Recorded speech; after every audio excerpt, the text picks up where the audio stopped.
It's Wednesday, the 2nd of February. Good morning, Europe. A very warm welcome to the programme. Let's start by looking at our top stories. Vladimir Putin breaks his silence on the ongoing crisis with Ukraine, accusing the West of ignoring Russia's security concerns. European countries continue to lift COVID-19 restrictions, but the World Health Organization says it's too early to declare victory over the pandemic. And Danish pig farmers issue an urgent call to save their bacon, as rising prices risk pushing them out of business.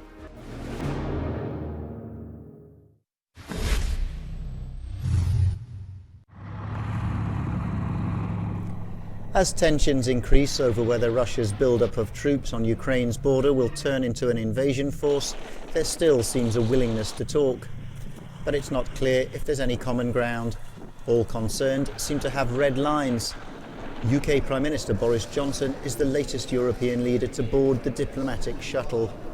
He got off at Kiev with a warning of sanctions on Moscow the moment the first towcap crosses the border, adding ominously that an escalation could turn into a full-scale war in Europe. It goes without saying that a further Russian invasion of Ukraine would be a political disaster, a humanitarian disaster. In my view, it would also be, for Russia, for the world, a military disaster as well. The West claims Russian President Vladimir Putin is trying to dismantle security alliances set up after the fall of the Berlin Wall.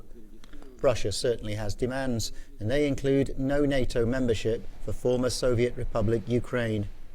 In Moscow, Putin accused the US and its allies of ignoring its security concerns. It seems to me the United States doesn't so much care about the security of Ukraine, although they might be thinking about it sometimes. But their most important task is to contain Russia. That's the problem. In this sense, Ukraine itself is just a tool to achieve this goal. Russia still denies any intention to attack. Western allies have rejected making assurances about Ukraine and NATO membership. It's hard to see the road ahead, but at least for now, the diplomatic shuttle is still in service.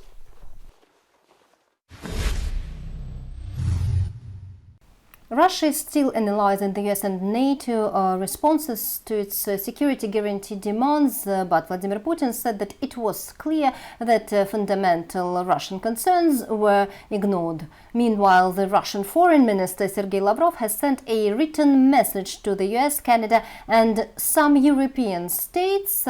He reminds them that each OSCE participating state has an equal right to security according to the Charter for European Security signed at the OSCE summit in Istanbul in 1999. The message says that Russia wants a clear answer to the question of how those countries understand their obligation not to strengthen their own security at the expenses of security of other states. This is actually the main question that Russia keeps on asking at this point. And Vladimir Putin spoke out for the first time in weeks and said that a solution needed to be found to, as he said, protect everyone's security. He did not give a hint on how Russia plans to deal with the irreconcilable differences, and the only thing that is clear at this point, the dialogue continues. Mr. Putin said that he agreed to continue talks with the president of France, who could soon visit Moscow. Galina Polonskaya for Euronews.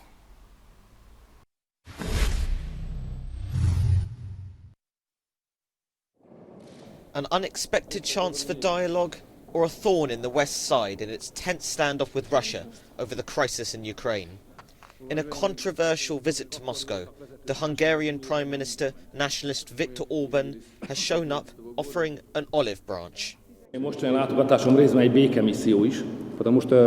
says, my visit today is partly also a peace mission. I would like to assure you that not a single European Union member state's leader would like war. We stand for a political solution. The official purpose of his trip to Moscow was to strengthen economic ties with Russia ahead of the Hungarian elections in April and to guarantee Russian gas supplies whatever happens in Ukraine. Mr. Putin said, last year Gazprom signed 2 long-term contracts for the supply of natural gas from Russia to Hungary until 2036. Therefore, the stability of supplies is ensured. But not only the stability of supplies is important, it is also important that today Hungary buys Russian gas 5 times cheaper than the market price in Europe. Unlike most European leaders, Mr. Orban has good personal relations with Mr. Putin. Russia has signed a contract worth billions of euros to develop the nuclear power industry in Hungary.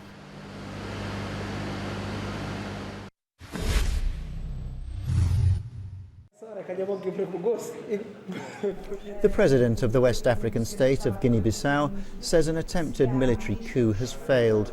Umaro Sissoko Embalo told reporters that the situation was under control, calling it a failed attack against democracy that had left many members of the security forces dead. On Tuesday, assailants armed with machine guns and AK-47s attacked Guinea-Bissau's government palace for several hours, while the president and the prime minister were inside. It wasn't immediately clear who was behind the assault, though the president said it was linked to decisions taken by him, notably to fight drug trafficking and corruption. The former Portuguese colony is an impoverished coastal state of around 2 million people, lying south of Senegal. There have been 4 military putches since gaining independence in 1974, most recently in 2012. In 2014, the country vowed to return to constitutional government, but it's enjoyed little stability since then, and the armed forces still retain substantial influence.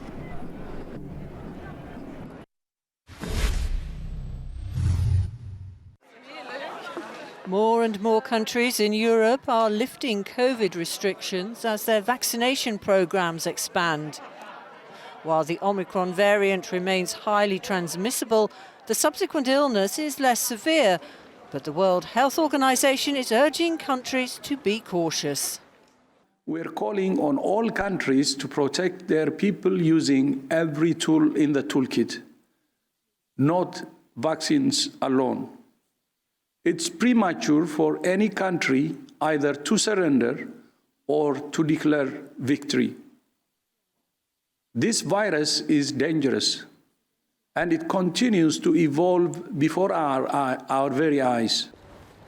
Nevertheless, Denmark has become one of the first European Union countries to scrap most pandemic restrictions, as it no longer considers the COVID-19 outbreak a socially critical disease. The reason for that is that while the Omicron variant is surging in Denmark, it's not placing a heavy burden on the health system, and the country has a strong testing capability and high vaccination rate. It's wonderful, but still a little bit scary. You know, just before I left my house, I put one mask in my bag because if I'm going to a crowded place, I think I'm going to wear it because the corona is still out there. It's not gone. But of course, it's wonderful. It's a sense of freedom. Norway too is scrapping most of its remaining COVID-19 lockdown measures with immediate effect. Restaurants will again be allowed to serve alcohol beyond 11 o'clock at night, and working from home will no longer be mandatory. France is ending audience capacity limits for concert halls, sporting matches and other events from today. It's part of a gradual lifting of COVID-19 restrictions made possible by the use of a vaccine pass that's required for most public areas. And masks no longer have to be worn outside, although they remain obligatory on public transport. It's World Wetlands Day and I'm here in the Venice Lagoon, and I have a question for you. Which environment is better at taking carbon out of the atmosphere? A wetland like this or the Amazon rainforest? Find out coming up after the break.